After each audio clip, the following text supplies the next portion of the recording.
Ô, Bia, eu vou trocar de computador aqui e eu já volto. Ô, Bia, qual que é a página?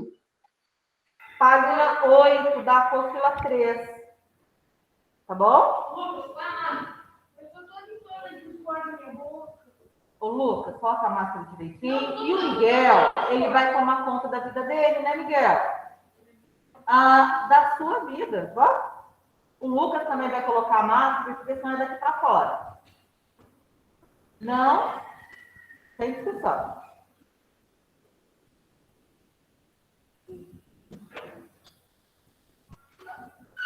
Perfeito. Agora, as duas turmas vão conseguir enxergar bem. Então, vou apagar a luz aqui.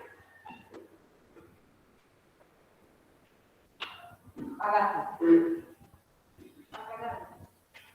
Bom, pessoal, a gente falou no capítulo anterior, que a gente até encerrou ontem, como que foi o processo de colonização do Brasil iniciado por Portugal, né? Primeiro foram as capitanias hereditárias, que não deu muito certo. Depois veio o governador-geral.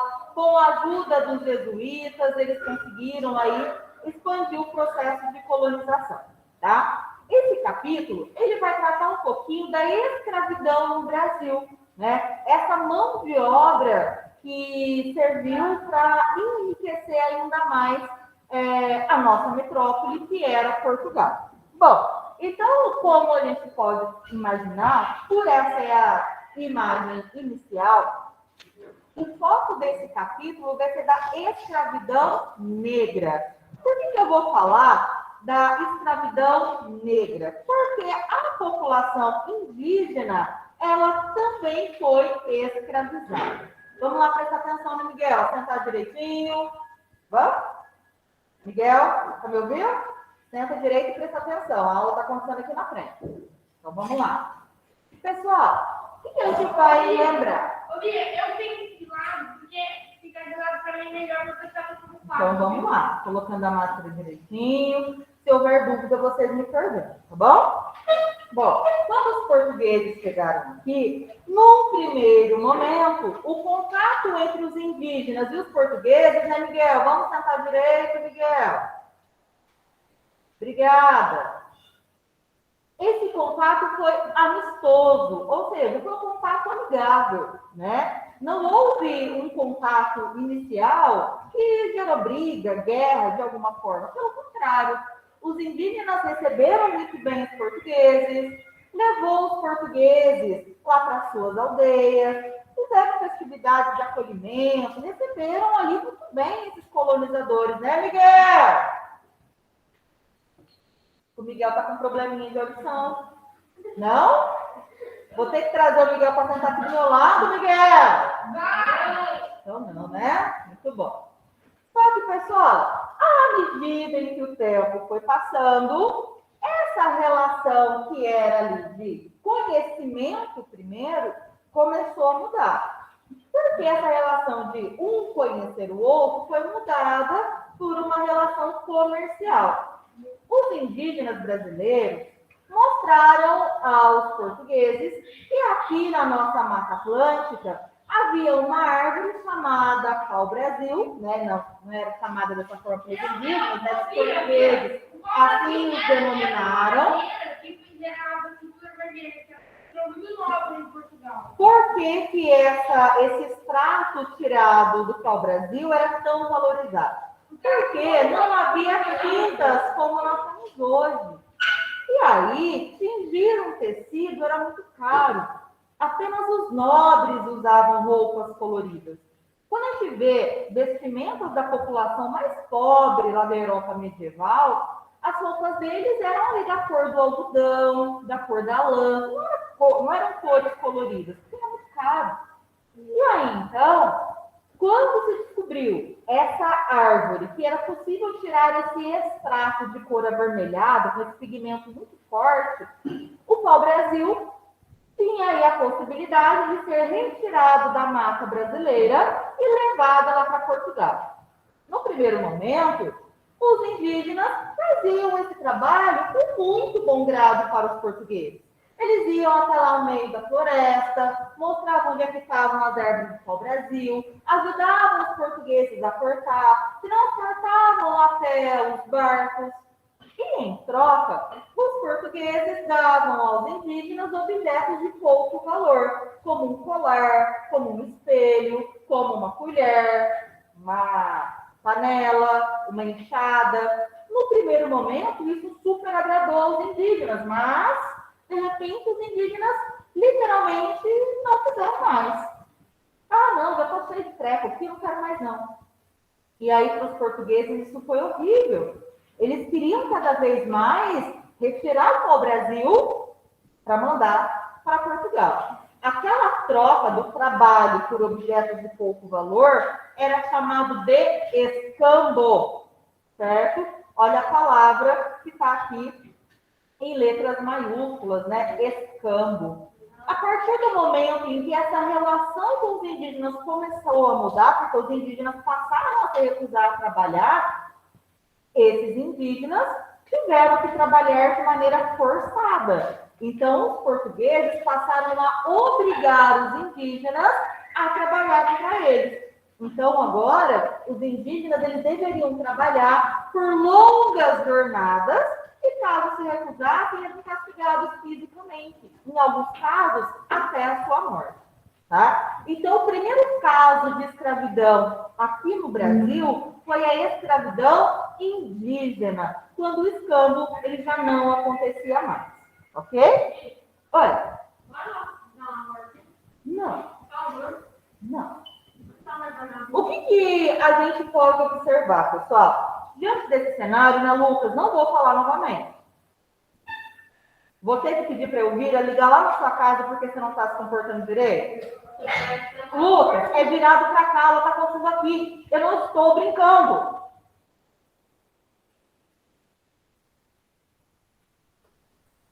Bom, diante dessa situação, a gente já estudou, inclusive no capítulo anterior, que a igreja, ela proíbe a escravidão dos indígenas. E aí os jesuítas vêm para a América fundando as missões ou as reduções jesuíticas, que eram aqueles locais onde eles colocavam os indígenas para desenvolver alguns trabalhos, como criação de ferramentas, como plantio, criação de animais, e aqui eles eram catequizados, não é? Esse objetivo da construção dessas missões não era simplesmente proteger os indígenas da escravidão, não era isso. O objetivo das missões era basicamente adquirir novos fiéis para a Igreja Católica, né? E aí, então, os jesuítas, eles defendiam os indígenas do processo de escravidão, certo? Só que a igreja, ela disse o seguinte, olha, lá no Brasil é proibido escravizar indígena, a não ser em caso de, olha o que eu destaquei aqui, de guerra justa. O que seria essa guerra justa? Seria quando, por exemplo, um indígena atacasse um colonizador, quando um indígena se recusasse a ser catequizado, por exemplo. Aí aquele indígena que ia contra o colonizador, entrava ali no conflito, numa luta, numa guerra, ou aquele que se recusava a ser catequizado, ele com certeza poderia ser escravizado. Bom, mas para impedir, né, que as pessoas do seu grupo morressem ou fossem escravizados, nessas missões, muitos dos indígenas iam buscar refúgio. E como que os jesuítas catequizavam esses indígenas? Basicamente, através de cantos, através de dança, tá? Que as pessoas realizavam ali. Então, aos poucos, eles foram adquirindo a cultura europeia. Só que, claro, nessas missões aqui, ó, eles desenvolviam muito trabalho, não é?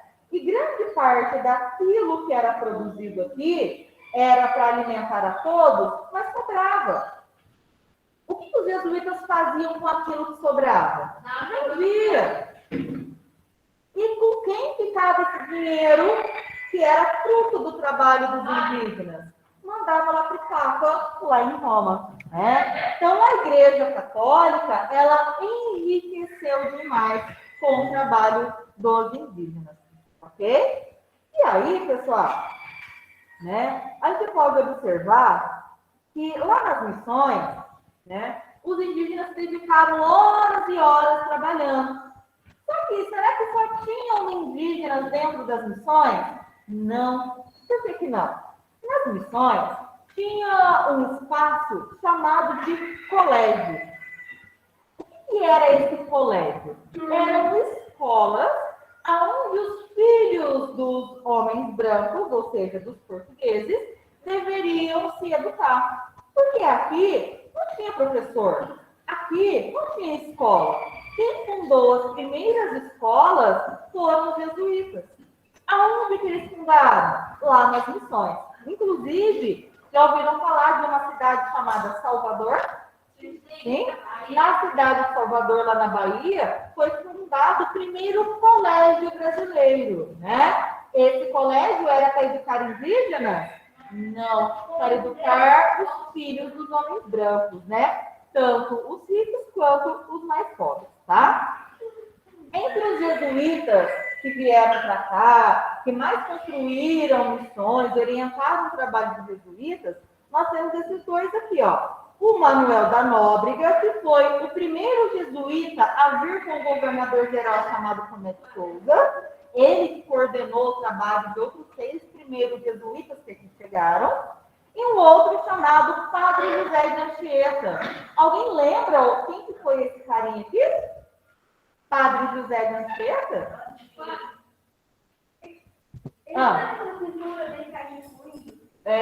E aí? Mas por que ele é importante?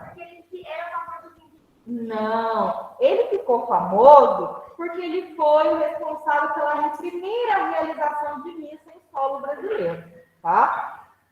E aqui, pessoal, a gente tem, no caso dessa fotografia, as ruínas de uma missão, tá? Em território brasileiro. Essa ruína aqui, vocês podem visitar, inclusive esses dias, quando eu estava montando esses slides, eu estava vendo tem um link para um site, que na verdade era um site de casamento, sabe? Está na moda, pessoas que vão casar constroem um site para contar um pouco da história do casal, né? E aí, o casamento foi realizado na frente dessa igreja, tá? Que é uma ruína de uma missão jesuítica, tá? Então, aqui, ó, um exemplo de missão, já mostrei para vocês como é que funciona, né? Os locais que existem, aí bastante situações, né? Bastante coisas que a gente já pode... a gente já viu, né? Então, aqui só para a gente saber certinho o que significava cada um desses locais. As missões, elas não eram iguais umas às outras, mas elas eram muito parecidas, tá? Bom, beleza. Só que esses indígenas... Pode fazer uma pergunta? O que era aquela estaca no meio da praça? Tá. Esses locais geralmente eram chamados de pelourinho, tá? Ali era o ponto central, o ponto de encontro. Geralmente, como eram muitos indígenas, eles não cabiam todos dentro da igreja. Então, o que se fazia? O padre geralmente ficava aqui nessa parte mais alta da escadaria da igreja e os indígenas todos ficavam nessa praça central, que era um marco central, tá? Da praça, onde todo mundo se reunia aqui ao redor para acompanhar as festividades católicas, tá? Entendeu? Que mais tarde, os pelourinhos tiveram uma outra funcionalidade. Ok?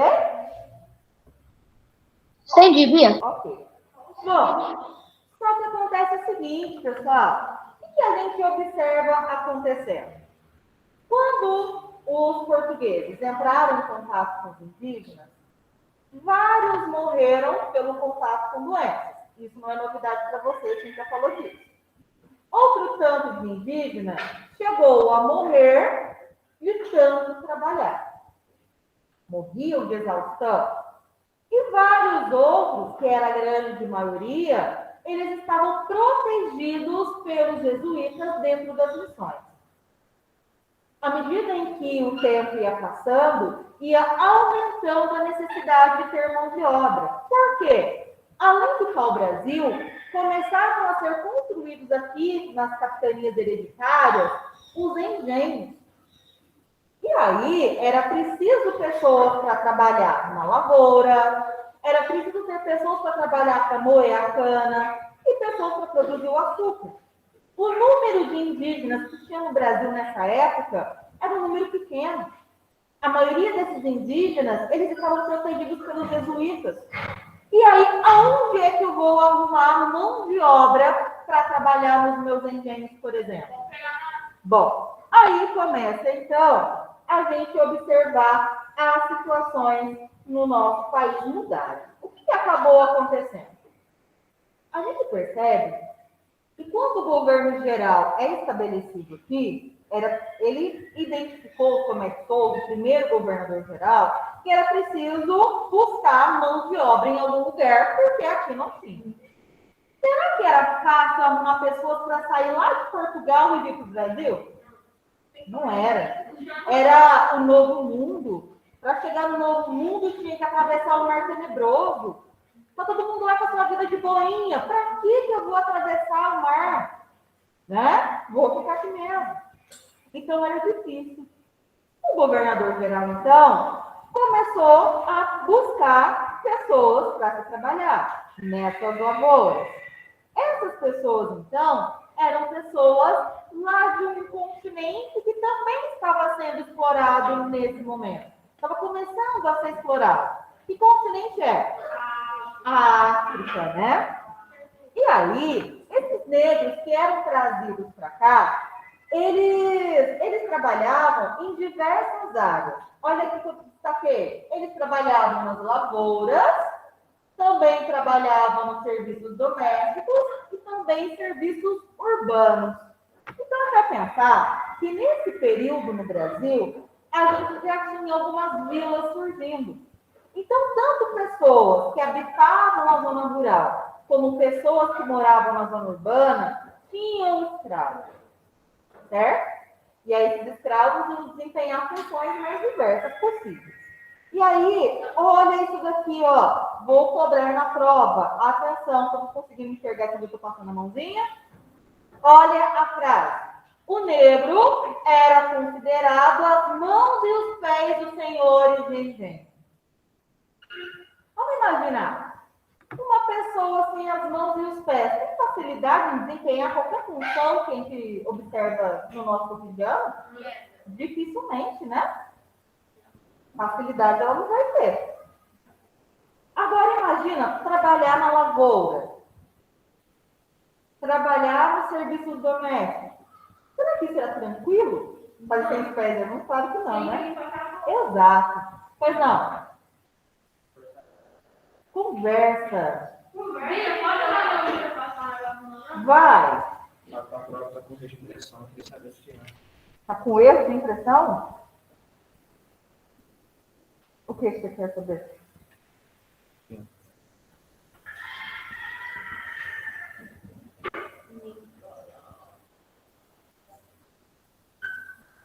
Tá. Deixa eu ver se eu acho lá. Assim. Queima de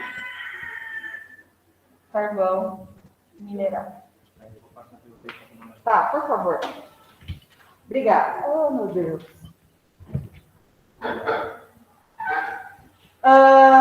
Voltando aqui, então. Então, os escravos, eles serviam como as mãos e os pés do Senhor, porque eram eles que faziam tudo pelo Senhor, pelo seu Senhor, certo? Todo mundo já ouviu a expressão criado mudo? Sim. O que é o criado mudo? É uma coisa da cabeça. Da cabeceira da cama, né? Onde põe o celular para carregar, coloca o óculos, um livro, não é? Pois bem, para vocês terem ideia do quanto que esses escravos literalmente eram os pés e as mãos do Senhor.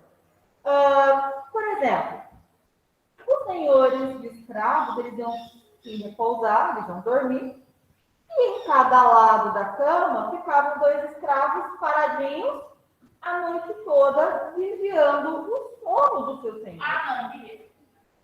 Ah, eu sei que... E olha a expressão, criado mudo. Ai dele se ele se rasgasse, se falasse, resmungasse. Não podia. Vocês acham, por exemplo, que um dono de engenho, ele iria lá na lavoura, plantava, colhia, moía cana, alguma coisa assim? Óbvio que não.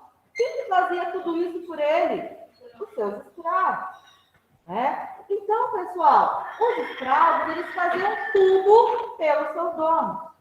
Certo? E aí, o que acabou acontecendo? Vieram aos milhares de escravos africanos para cá. Com o passar do tempo, isso acabou ajudando a enriquecer muito Portugal, acabou desenvolvendo uma economia aqui no Brasil, que é a economia açucareira, e com o passar do tempo, claro, aí após o processo de independência e libertação dos escravos, a gente percebe que contribuiu ricamente com a nossa cultura. Muitas das palavras, das vestimentas, das comidas, das músicas que a gente segue hoje têm influência africana. E depois a gente vai falar um pouquinho melhor sobre isso. Tá? Bom, esse comércio, então, de pessoas africanas que vinham para cá, elas se davam através de algumas feitorias que os portugueses faziam lá na África. O que eram feitorias? Eram locais que serviam para armazenar mercadorias e essas mercadorias poderiam ser comercializadas. À medida que Portugal foi conhecendo e explorando a África, no seu litoral, Portugal começou a criar algumas feitorias. E aí, ele acabou se aproximando de algumas tribos, alguns povos que habitavam ali aquela região. E acabou fazendo o seguinte: vamos imaginar que eu chego lá para o nosso amigo Augusto, ali o líder de uma tribo, por exemplo, que habitava próximo onde eu instalei uma feitoria, e digo assim: Augusto, eu vou te dar pedras preciosas, tecidos, armas, bebidas e um monte de coisa, se você trazer pessoas que eu possa aprisionar. E aí, bom, ele queria ter cada vez mais status. O que Augusto faz, então? Organiza um grupo de pessoas e vai para o interior da África, onde ele invadia outras tribos e aprisionava pessoas que estavam lá. E aí, essas pessoas que o Augusto aprisionava eram levadas até o litoral, aonde aquele português pegava esses indivíduos aprisionados e trazia aqui para a América. Certo? Tudo bem? E isso acabou acontecendo de maneira cada vez mais frequente. Aí alguém pode perguntar o seguinte: mas Bia, por que eles não fugiam? Simples, vou responder para vocês. O que está acontecendo em São Paulo agora, vocês sabem? Coisa de janeiro. Está acontecendo isso agora? O que mais? Está acontecendo só isso no estado de São Paulo? Não, achei que era isso. A gente não sabe o que está acontecendo lá em São Paulo, lá em Belo Horizonte, sabe? Agora, não sabe. Agora pensa, lá no século XV, século XVI, a gente tinha um WhatsApp para fazer transmissão, para mandar informação de um lado para o outro? Não Tinha. E aí, o que a gente observa? As informações, elas não iam muito longe. O que estava acontecendo no litoral, lá no interior da África, ninguém sabia. Então, beleza. O português chegou lá para o Augusto, vai lá e captura 70 pessoas para mim.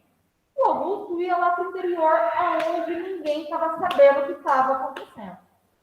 E aí, então, aos montes, pessoas começaram a sair da África de maneira compulsória.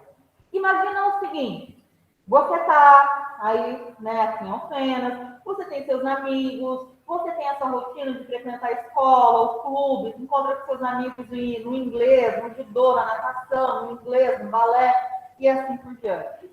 Você gosta de circular por alguns determinados locais? Tem a rotina de encontrar com certas pessoas em alguns dias da semana? E aí, de repente, alguém chega lá no seu bairro, invade as casas de vocês, destrói tudo que vocês têm e captura alguns de vocês. E vão levar vocês para um local onde vocês não falam aquela língua, vocês não entendem o que está acontecendo, e de repente tem que começar a trabalhar por grandes jornadas de trabalho, e se recusar a fazer isso, vai ser castigado, inclusive muitas das vezes, com a morte. Você consegue se imaginar nessa situação? E mais que isso, quando existia essa captura de escravos, o que era possível observar? Será que era qualquer pessoa que servia para ser vendido à América? Não, né? O que acontecia? Vamos imaginar que invadiu uma aldeia.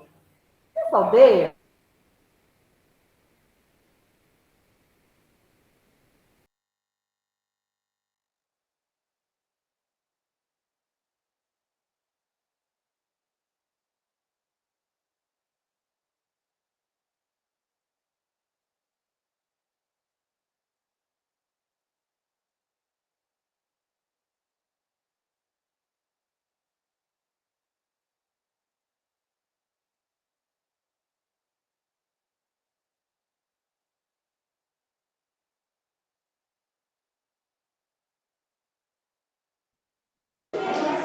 Oi, turma! Voltei. Seguinte, a internet deve ter travado também, porque a luz acabou-se aqui na escola, tá? Deve que a CEMIG está fazendo alguma manutenção na rede por aqui. Voltou! Vamos ver se a gente consegue voltar pelo computador, tá? Ó, deve ter caído geral, ó. Saíram 9 pessoas de uma vez da aula. Então deve ter sido na cidade inteira. Cidade inteira nada. Hã? Cidade falida, sim. Leão de Faria não tá assim, não? Não, cidade falida. É, ó, várias pessoas saindo, ó. Oi? Pode, Bela. Isso aí é escravo. Vou falar sobre essa foto aqui. Ele ia pagar a luz, mas o segredo tá bonito. Deixa eu ver aqui se o pessoal, se vai voltar a internet, se não vai. Pode apagar tudo, Lucas. Lucas, pode apagar tudo. Apaga tudo? É. Obrigada.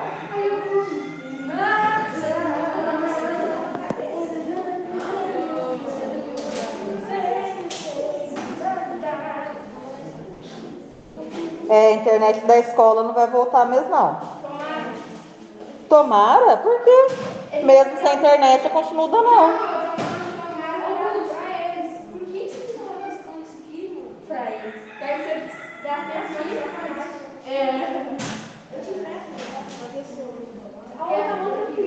Hã?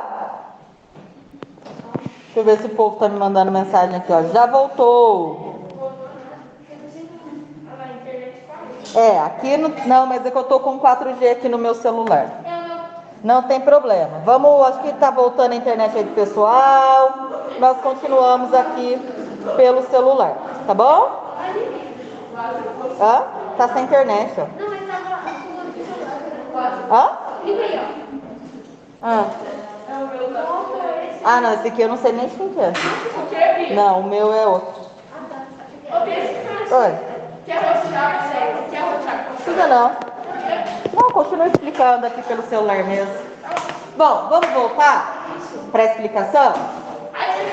Vamos? E aí aconteceu o seguinte. Quando um português, ele determinava que ele queria uma certa quantidade de escravos, ele não buscava qualquer tipo de pessoa para escravizar. Então imagina, vamos guardar o celular.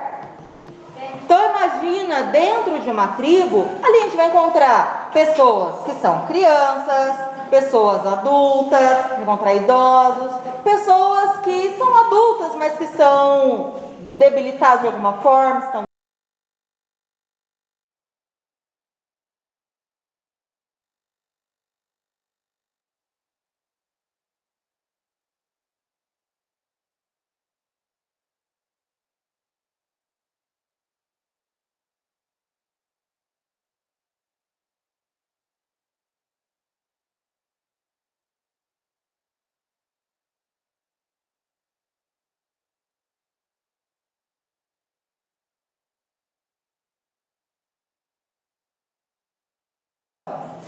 Voltei. Nossa, a internet tá muito ruim. Oi?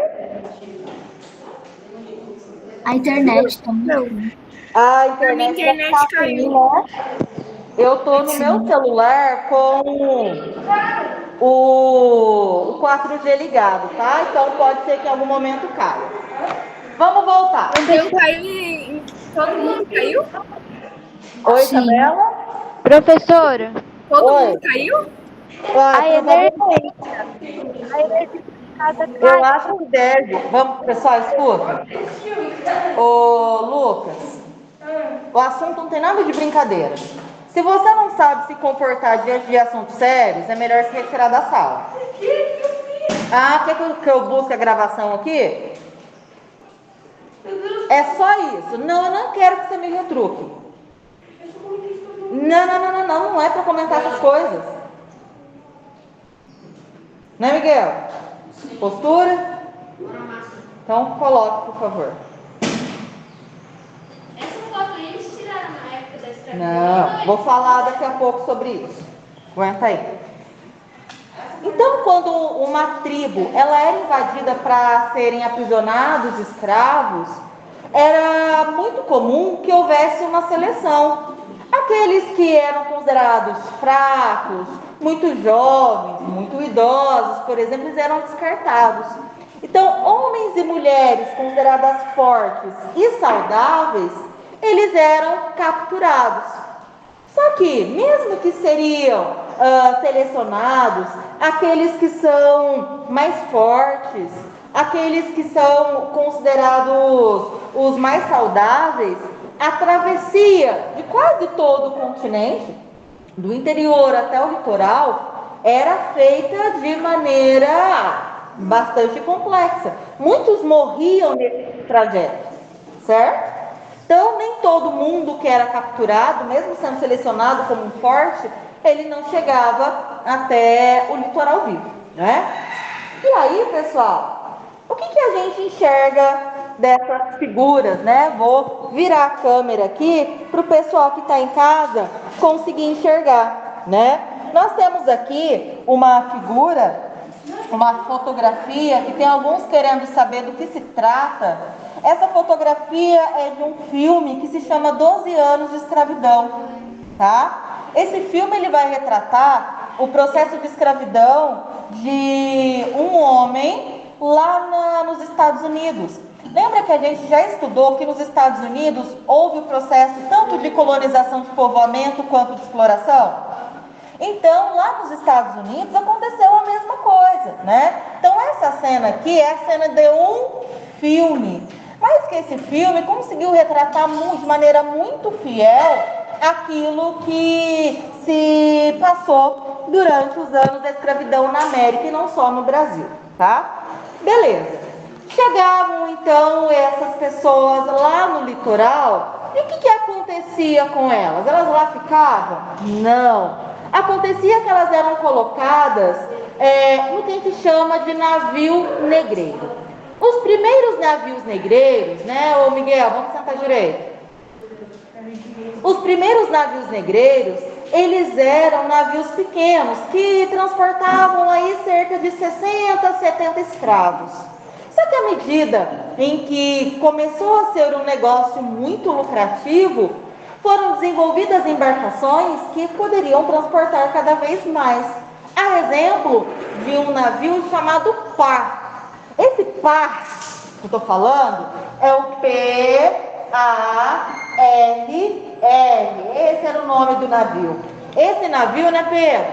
Ele conseguia transportar quase 800 escravos ao mesmo tempo e cerca de 100 marujos, né? Então, mais uma tripulação de mais ou menos 100 pessoas.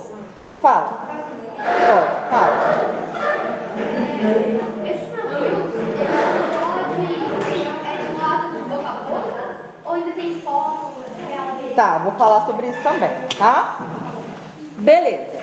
E aí, como que eram, né, esses navios negreiros? Dá para observar que os espaços que vocês estão vendo aí eram os espaços onde a população aprisionada ficava. E aí eu pergunto a vocês, pessoal, Vocês acham que quando saía um navio para ir buscar escravos na África, esse navio, ele, por exemplo, poderia se dar ao luxo de vir só com a metade dos escravos que ele se propôs a buscar? De jeito nenhum, né? O que acabou acontecendo então, né, Miguel? Oi, prazer. Guarda ou eu guardo? Eu guardo. Ah, que bom. Então guarda. Ótimo. Então, esses navios, eles deveriam trazer o máximo possível de escravos. Nessa imagem, por exemplo, dá para vocês observarem que tem escravos que são colocados de maneira ali amontoada um ao outro. Vocês viram a situação como é que era? Geralmente, o teto onde eles ficavam não chegava a 1 metro de altura. Então, dava para uma pessoa ficar de pé? Não. Nessa viagem, essa viagem da África até a América durava aí mais de um mês nas embarcações que já eram mais modernas. E aí o seguinte, vocês acham que aqueles que foram lá aprisionar os escravos iam tratar eles a mil maravilhas? Óbvio que não. A gente percebe então que essa população, ela recebia péssima alimentação, uma alimentação que não era em quantidade e em qualidade desejável. Aonde eles dormiam também era o local que eles faziam as suas necessidades. Agora imagina, vamos imaginar aquela embarcação, a Paz, que ela tinha 700 escravos amontoados. Será, escuta, Lucas, será que esse lugar era um local saudável? Será que ele tinha janelinhas para ventilar o ambiente? Tinha. Era um ambiente fechado, Um local fechado, úmido, com uma alimentação ruim, péssimas condições, e claro que muitos adoeciam. Muitos tinham problemas estomacais graves e não conseguiam se alimentar. E aí, pessoal, o que a gente acaba observando? Vários morriam no trajeto, já dentro do navio. Por conta disso, esses navios, chamados de navios negreiros, eles também eram chamados de tumbeiros. Alguém lembra o porquê? A tumba é onde a gente coloca o corpo dos mortos, não é? Se esse é um navio tumbeiro, o que acontece ali dentro? Muitos escravos mortos, né? Isso. E nesses navios, a gente observa também que quando a pessoa morria, não tinha preocupação, nossa, vamos enterrar, colocar no caixão. Não. Estão no meio do mar, vamos lançar lá no mar, vamos acabar com esse corpo, né? Nem saco de lixo. Ô, Bia. Oi. Pergunte. É verdade, tu vai dar muito também. Oi. Muitos escravos se matavam, né, por causa de doença. Ô, Bia. Oi? Repete, por favor. É que... Nossa. Eu disse que muitos escravos se matavam por causa de doença, essas coisas. Se matavam não, porque muitos deles eram imobilizados, tá? Oi. Não. Não. Fala. Eu tô perguntando, mas aí se tivesse lá uma doença, eles não iriam perder cerca de 60, 70 escravos, um na vida do outro. Sim, era muito comum. Agora, Bia, a pergunta os marinheiros, eles forneciam algum tipo de comida para os escravos? Forneciam, só que essa alimentação era em quantidade e qualidade muito ruim. Certo? Voltamos aqui para a internet da escola, tá? Então, por conta da qualidade da comida ser muito ruim, muitos acabavam desenvolvendo problemas estomacais graves, né? Que levavam eles, muitas das vezes, à morte. Não, agora eu estou explicando matéria, você vai prestar atenção. Bom, pessoal, continuando aqui. Claro, era prejuízo quando o escravo morria, óbvio. Você perdia a chance de negociar. Por quê? Atenção para o seguinte. Será que a escravidão começou aqui quando os negros africanos começaram a ser capturados? Não, não. Não. Bia, Estudamos povos da época antes de Cristo, como a Mesopotâmia, o povo egípcio, o povo romano. Esses povos já escravizavam antes, certo? Só que atenção, qual que é a diferença da escravidão daquela época para essa escravidão que nós chamamos de moderna? A escravidão moderna, que é a escravidão do povo africano, é a escravidão de um grupo só. Então, se buscava apenas um grupo para escravizar. Lá em Roma, no Egito, na Grécia, por exemplo, a maioria daqueles que eram escravos que se tornaram escravos porque tinham dívidas que não foram pagas ou que eram, por exemplo, prisioneiros de guerra. Aqui, será que essa população africana,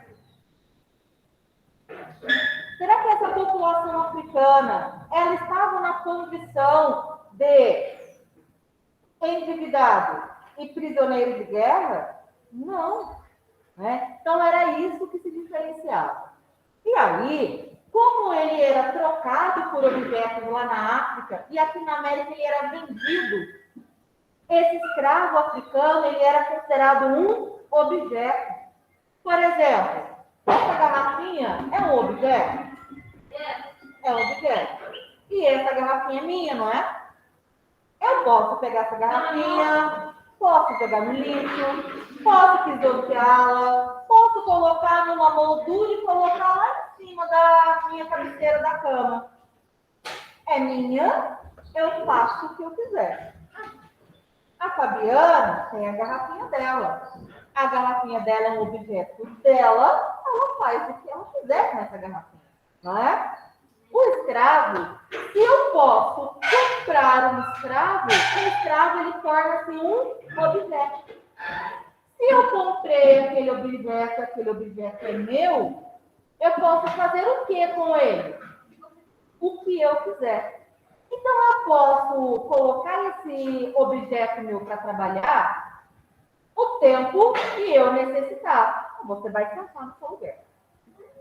Porque eu estou dando aula e você precisa prestar atenção para fazer as atividades e a prova. Acabamos de voltar do intervalo.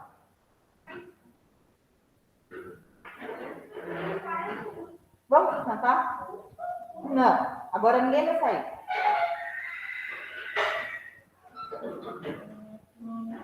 Lu.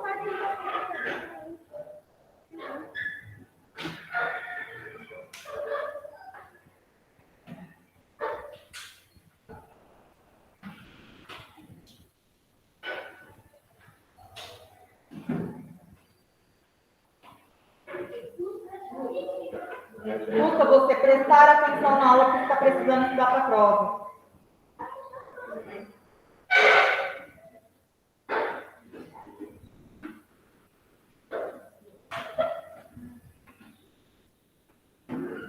Bom, pessoal, então, pelo fato de eu poder comprar um escravo, como se fosse a compra de qualquer outro objeto, esse escravo ele era colocado para trabalhar tanto no serviço doméstico, nos serviços urbanos ou nas lavouras.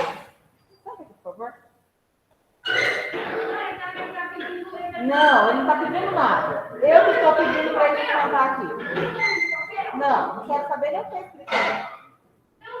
Não quero saber.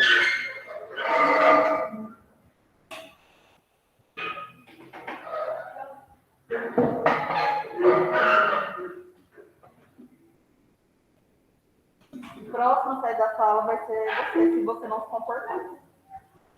Não é nada.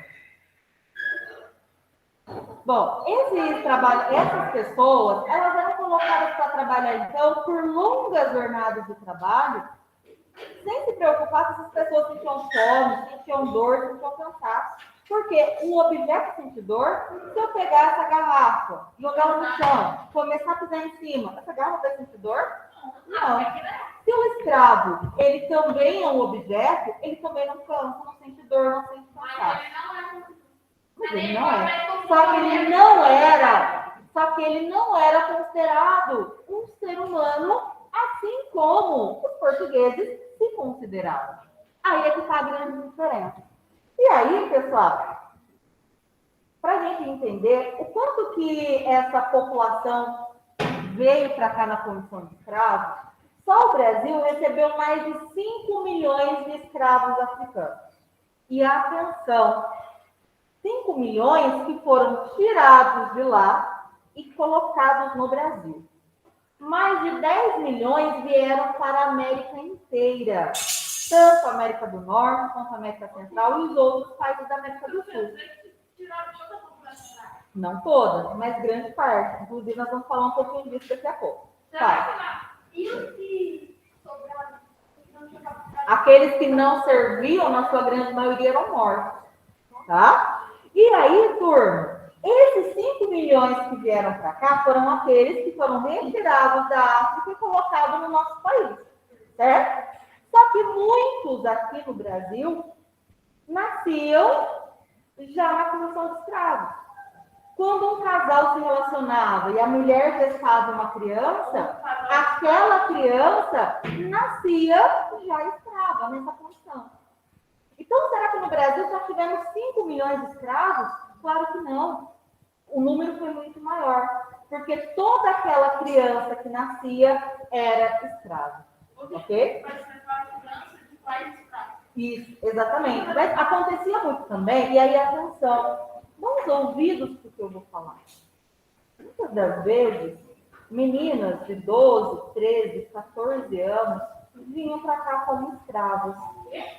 E essas meninas, inclusive mulheres já adultas, elas eram abusadas sexualmente pelos seus donos. E desse abuso sexual, nascia uma criança. Qual que é a chance desse dono de escravo reconhecer aquela criança como seu filho? Nenhuma. Aquela criança, ela, só por ter a mãe escrava, ela já nascia na condição de escrava. Fala? Mesmo assim, mesmo adulto, ele não vai ser conhecido como uma pessoa livre. Fala. Levanta a mão e aguarda sua vez. Tá. Aí eles vão lá e abusam a pessoa. E se a criança nascer branca, igual Não importa. Não importa. ela vai continuar sendo escrava. Tá? Inclusive, a gente vai falar do caso da escravizaura. Vocês ouviram falar desse caso emblemático, da escravizaura? Uma escrava branca. Tá? A gente vai falar dela daqui um pouco. Oi, Lucas. E eles fizeram muito filho. Por que criar um filho como... Não havia, Lucas, uma lei que dissesse que era proibido que isso acontecesse, tá? A grande questão é que os negros escravizados, eles eram considerados pessoas de segunda classe, nem humanos eles eram considerados. Eles considerados, inclusive, animais. Então, será que era comum autorizar as pessoas desejarem se relacionar com escravos? Não. Daqui a pouco a gente vai fazer esse debate. Oi. Você falou que o espanhol não os portugueses, tinham filho. Mas então, qual que é a diferença, por exemplo, do lar? Escravo do mesmo jeito. Escravo do mesmo jeito. Sim. Mas eles não eram livres? Não, pelo contrário. Nós estamos falando da América Portuguesa. Não confunda com a América Espanhola. Tá? Pessoal, e aí o seguinte, né? Coisas que a gente já viu. Bom, essas pessoas escravizadas, capturadas, vida boa? Claro que não. Coloquei aqui, ó. Eles tinham uma vida dura, CED, castigo. Para começar, o sofrimento vinha lá nas viagens. Olha como que muitas das vezes eles eram transportados. Olha aqui. Né? De forma terrível. Aonde que eles eram transportados? Nos navios negreiros, também chamado de tumbeiros. As péssimas condições de higiene e a má alimentação faziam com que muitos morressem nesse trajeto. Inclusive, era muito comum acontecer suicídios e assassinatos. O que acontecia? Em alguns casos, as mães e os filhos eram capturados. Então, mães adultas e filhos adolescentes, por exemplo, na idade de vocês. A mãe, ela já percebia que muitas das vezes aquilo que ia acontecer não era nada bom. E aí, para impedir que o seu filho ele sofresse ainda mais, elas acabavam assassinando seus próprios filhos e colocando fim à sua própria vida, né? Diante de tudo isso que estava acontecendo. E aí o seguinte, aí vocês pensam, vamos imaginar um navio com 700 pessoas, 700 aprisionados e 100 tripulantes. E aí é o seguinte, escuta, Miguel, matematicamente, 700 pessoas conseguem derrotar 100 pessoas, não conseguem? Sim. Bom, aí, qual que era a estratégia daquele traficante de escravos? Aquele que ia lá na África, pegava os escravos para serem vendidos na América. Vamos imaginar que cada fileira da nossa sala seja uma tribo africana. Cada fileira fala uma língua. E aí eu venho, capturo 2, 3 daqui, mais 3, 4 daqui, e assim sucessivamente. Lá no litoral, eram misturados indivíduos de várias tribos.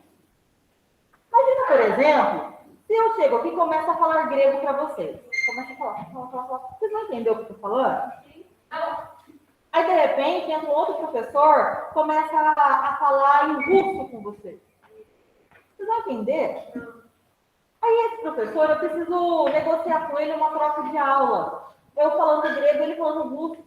Qual que é a chance da gente se entender para falar daquele assunto? Nenhuma, né?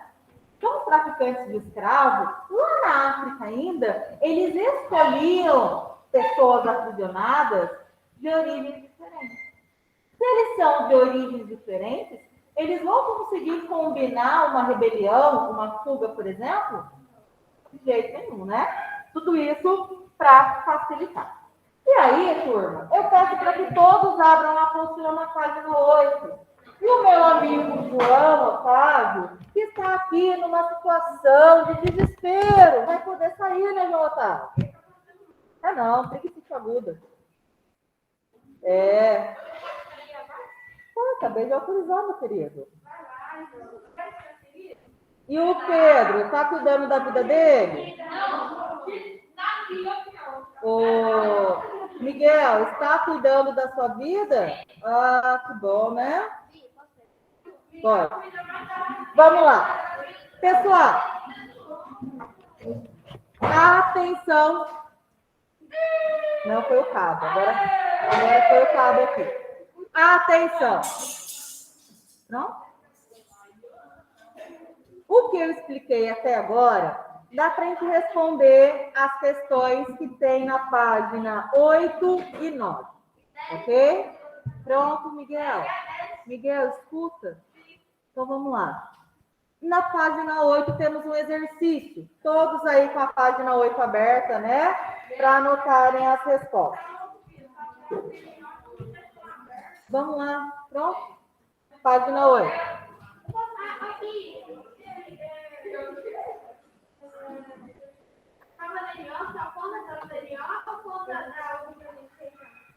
Como assim? Somar a nota? Não, é a nota que você tirou na NO.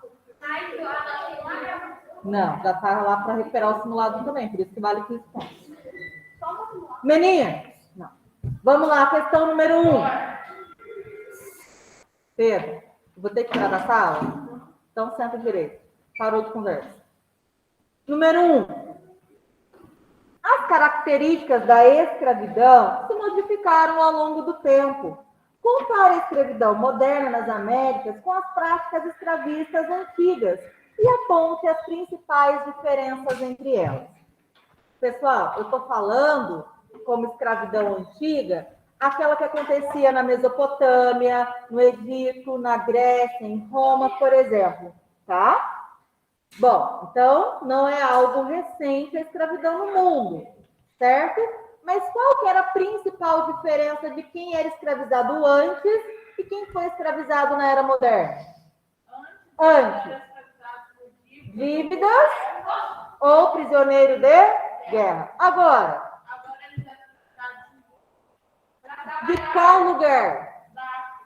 Apenas da África que era capturado, né? Ou vieram para cá, por exemplo, asiáticos escravizados? Não, apenas africanos, não era? Então, essa foi a primeira diferença. Então, ó, a escravidão antiga, eu coloquei em vermelho para ficar separado. Dá para vocês enxergarem aí no fundo, quem está mais longe é a Fanny e o Miguel. Dá para enxergar ou precisa aumentar um pouquinho? Tá bom? Então, coloca a máscara bonitinho, né? Obrigada. Então, ó, a escravidão antiga aprisionava pessoas endividadas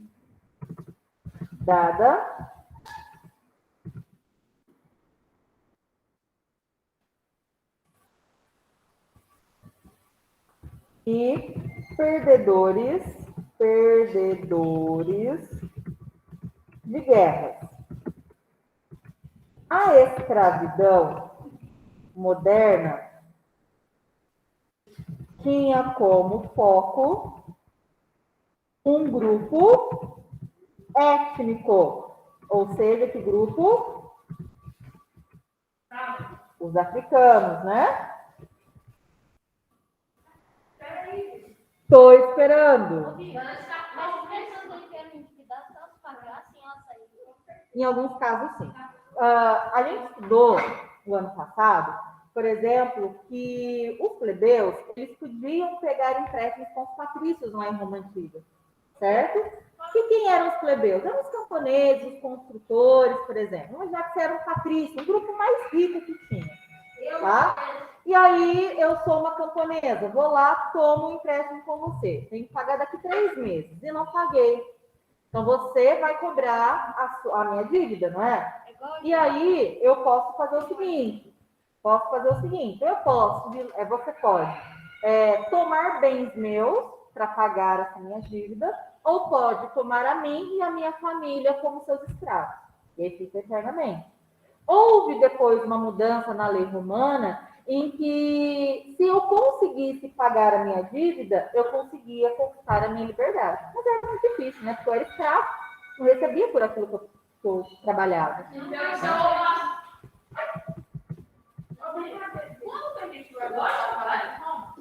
Agora só ensino médio. Só ensino médio agora. Oi. Também só ensino médio. Oi, pode. Podemos ir para o número 2? Então vamos lá. O navio negreiro era um elemento essencial para a realização do tráfico de escravizados da África para a América.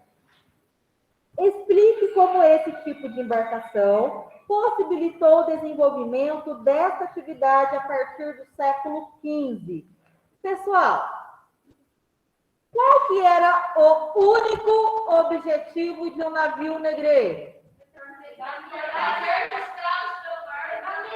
Ponto final, não é?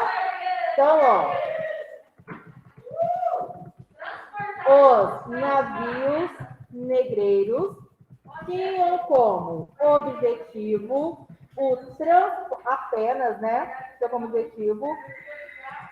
apenas o transporte de escravizados até a América. Beleza? Oi. Pode falar que os navios negreiros era um navio para transportar os escravos até a América? Da África até a América, isso mesmo.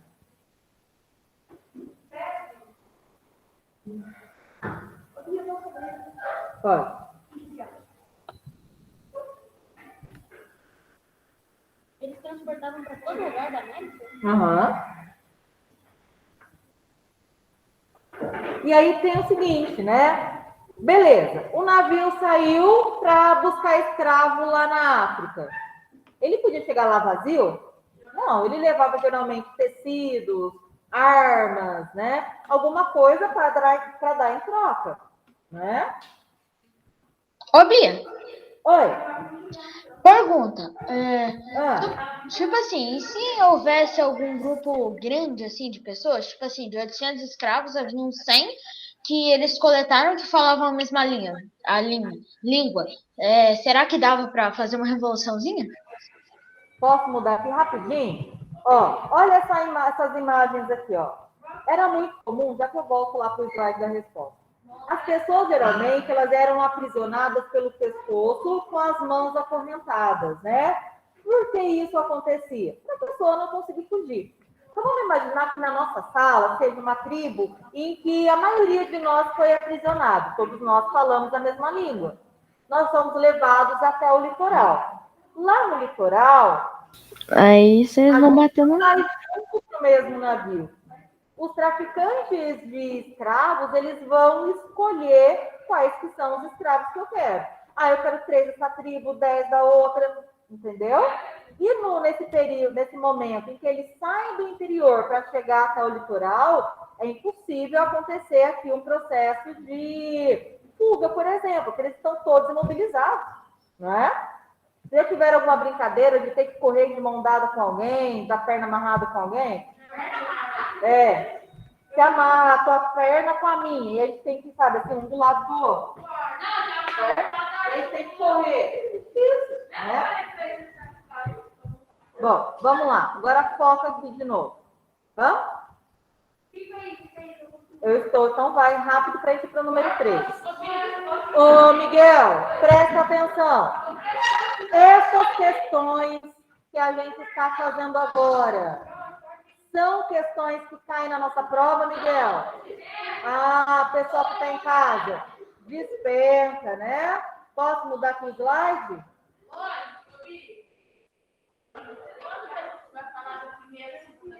Nono ano.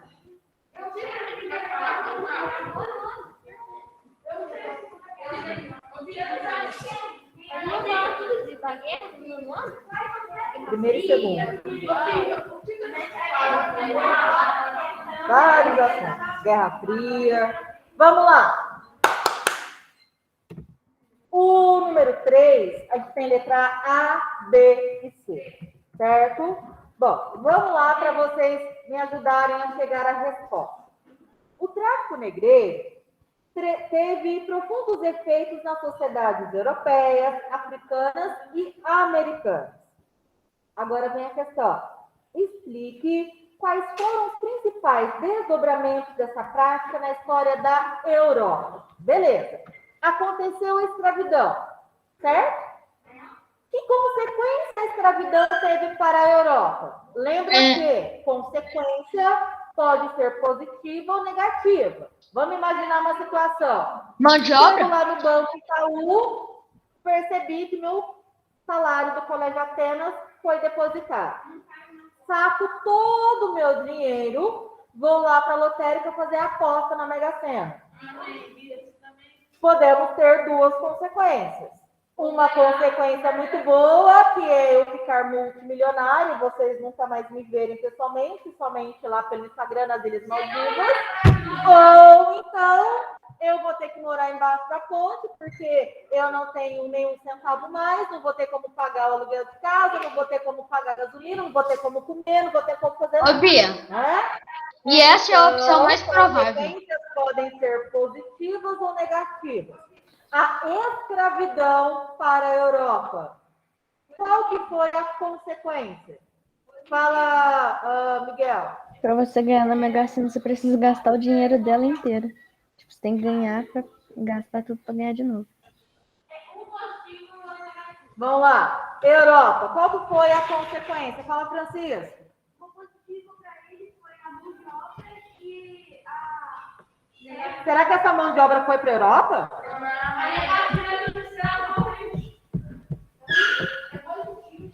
Bom, então vamos lá. Questão de prova. Para a Europa, a mão de obra escrava, né, ela gerou enriquecimento de várias metrópoles, né? Houve o enriquecimento de muitas metrópoles europeias. Vou, assim, nossa, lembra da época que eu sofria todo dia vendo as piadinhas do Pedro Reis? Oi? Eu não consegui copiar 2. Eu posso copiar depois? Você mostra pra mim tirar um print? Peraí, gente, silêncio para eu ouvir quem tá em casa. Fala.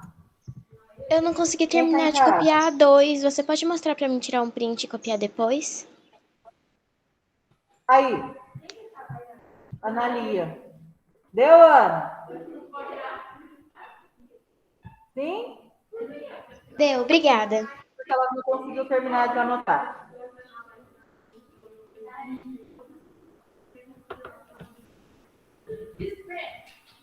Agora, vamos lá, Luana. O que você acha que foi de consequência para a África? Pouca mão de E obra? aí?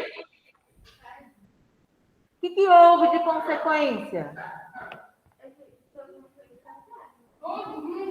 Será que todos foram escravizados? E aqueles que tinham ficado, que não foram aprisionados, na grande maioria foi o quê?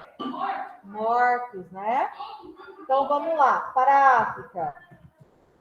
Houve redução significativa da população, pois grande parte foi aprisionada ou morreu. Tá? Então, pessoal, as consequências aqui para a África, ao contrário do que se pode pensar, não foram positivas, pelo contrário, né? Elas foram negativas. E aí pensa, houve dificuldade, então, de se reestruturar. Muitos reinos que eram fortes economicamente, militarmente, foram destruídos pelo processo de escravidão. Inclusive, reis, príncipes, princesas, eles acabaram vindo para a América como escravos. Olha que situação deprimente. Oi. Sim. Oi. Você já viu aquela ilha lá que é cheia de índios, que eles não tiveram contato com Sim. o atual ainda? Ele viu o povo chegando isso está complexa, né? E aí o último é América, né?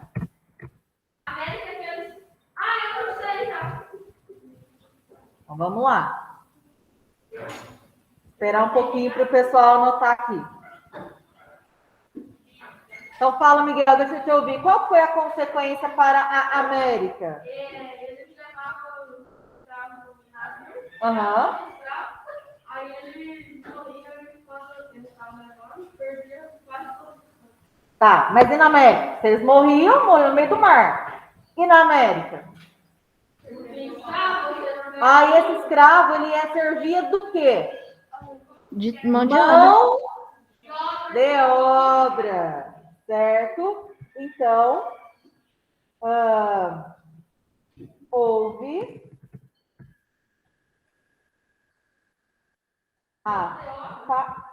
calma aí, a facilitação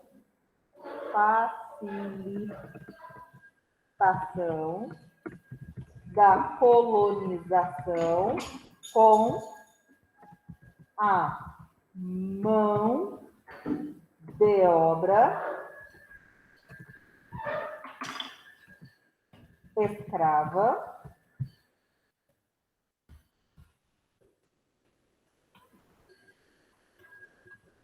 e com o passar do tempo, pessoal, esses escravos foram e tornaram-se livres, né? Mas contribuíram muito para o que na América? Miscigenação cultural? Cultura. Isso, está afinada, hein? Presta atenção. Então, houve a facilitação da colonização com a mão de obra escrava e, posteriormente, um enriquecimento De cultura. cultural, tá? Por exemplo, muitas palavras que a gente tem na nossa língua, instrumentos musicais, ritmos musicais, comidas, né, vestimentas, são aí típicas desse momento, ok? Eu estou calmíssima. Por exemplo. Muito bom. Oi? Quem tá piada? Ah, mas é que você tá também. Você também tá. Ele quer elogio, olha lá pra você ver.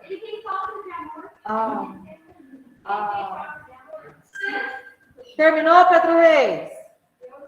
Nossa, hein? Coisa boa. Ô, Miguel.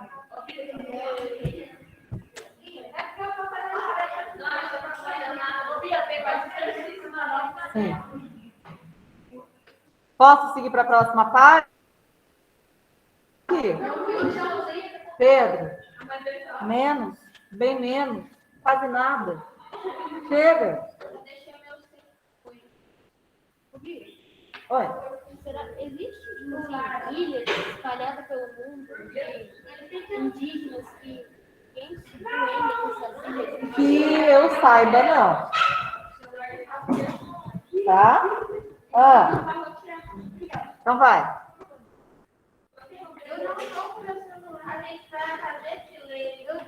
Sim. É rapidinho.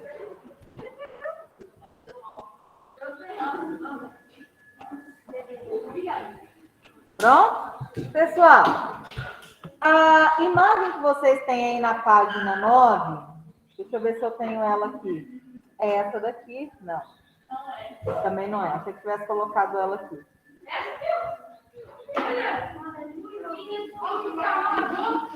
Não é. Então vamos lá. Na página seguinte, a gente tem aí 2 exercícios. Um na página 9 e outro na página 10. Nós temos aí uma figura, tá? Essa figura, ela se chama, é uma pintura, na verdade, chamada Navio Negreiro, de 1830. Claro. Prova de ontem? Obrigada. É. E aí, turma?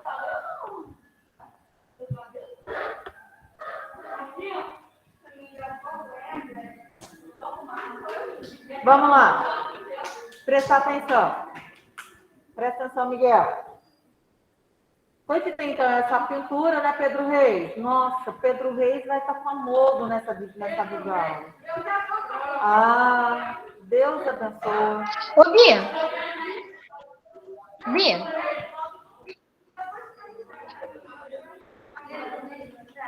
Ô, Bia. Vamos perder nota. Oi. O que aconteceria se, tipo assim, o navio negreiro chegasse lá e acabasse os escravos, assim? Todos já eram. Todos já se foram e tudo. Perdeu-se, né? Virou, tombou. Vamos lá para o número 1.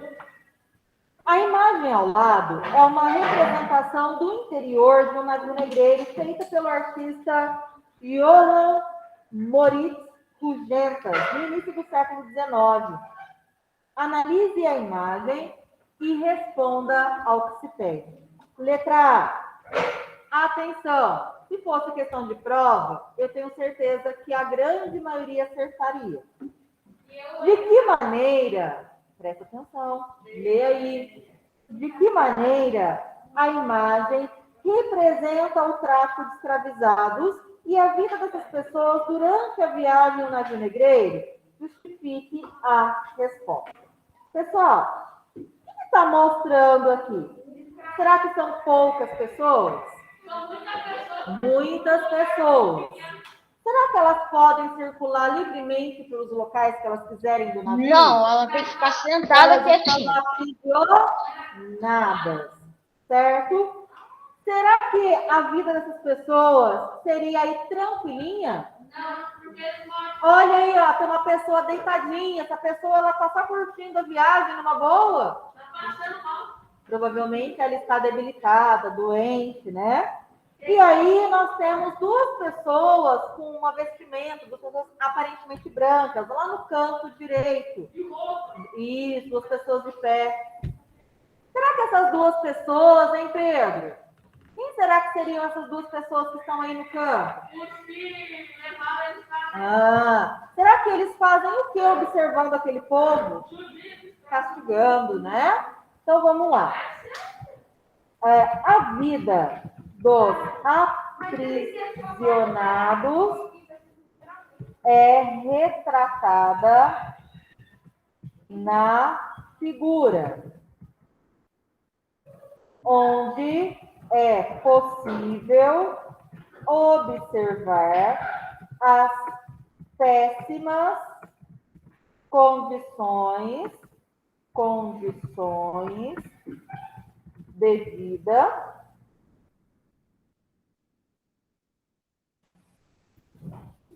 e o enorme sofrimento que passavam, inclusive com castigos físicos, cabe?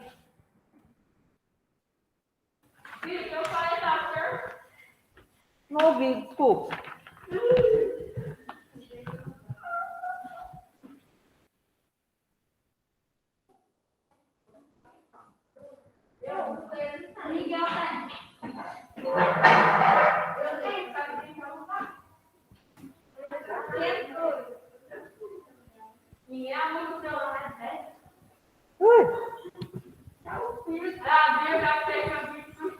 Jogo. Sou.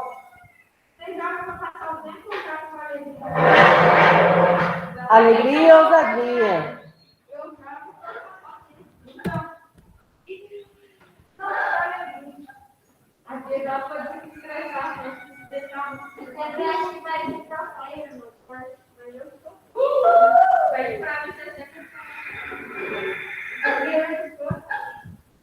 Podemos ir para a letra B? Não, né? Eu espero.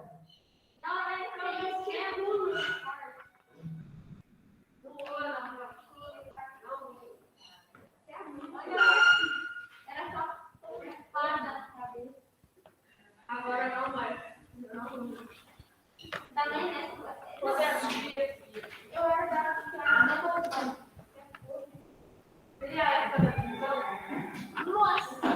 Beleza, povos? Posso mudar?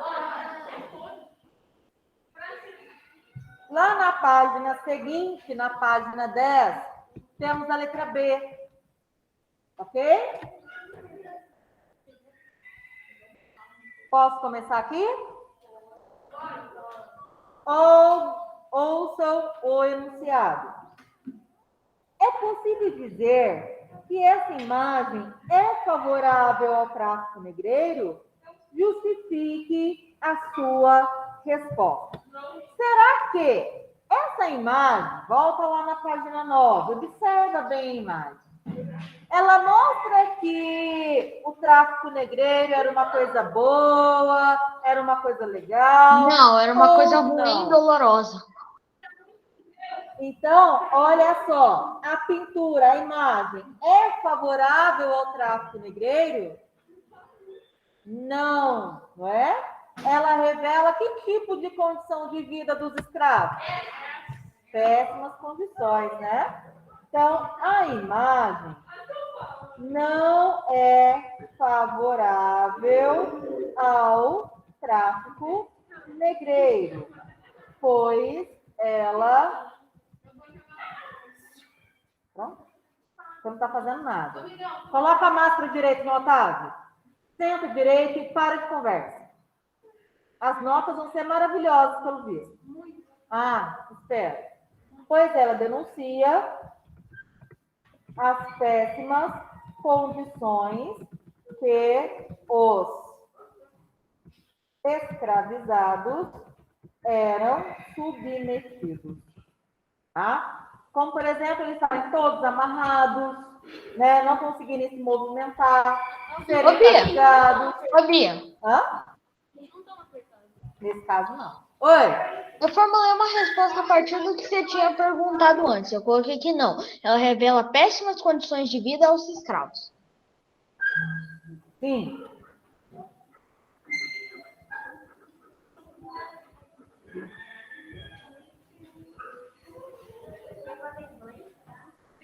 Oi? Fala.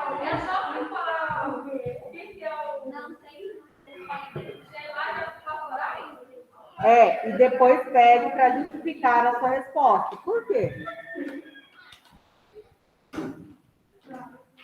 Pessoal, atenção. A última atividade que vocês fizeram, ela foi a última atividade, presta atenção, que valeu para o terceiro bimestre, certo? Eu vou postar hoje uma atividade na sala de história que ela vai valer já para o quarto bimestre. Tudo bem? Certo? Posso mudar aqui rapidinho para mostrar uma coisa? Já fechou as notas, filha? Ainda não. Até porque, acabei de receber prova, né? Vocês fizeram ontem.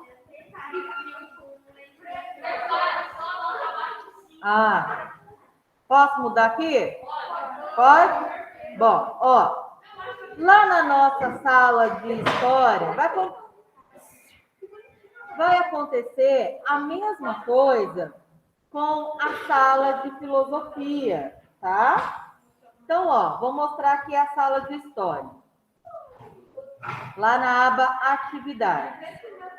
Atenção para o seguinte, Aqui ficaram todas as atividades que vocês fizeram para o terceiro bimestre. Vai ter um novo tópico chamado quarto bimestre atividades. Essa atividade que eu vou postar é sobre esse processo de escravidão africana que a gente viu até a aula de hoje, certo? Até quando vocês terão para responder? Até a próxima terça, a terça-feira é feriado, né? Então, até segunda-feira, tá? Segunda-feira, às 23h59, tá bom? Certo? Até às 23h59. Sim. Beleza?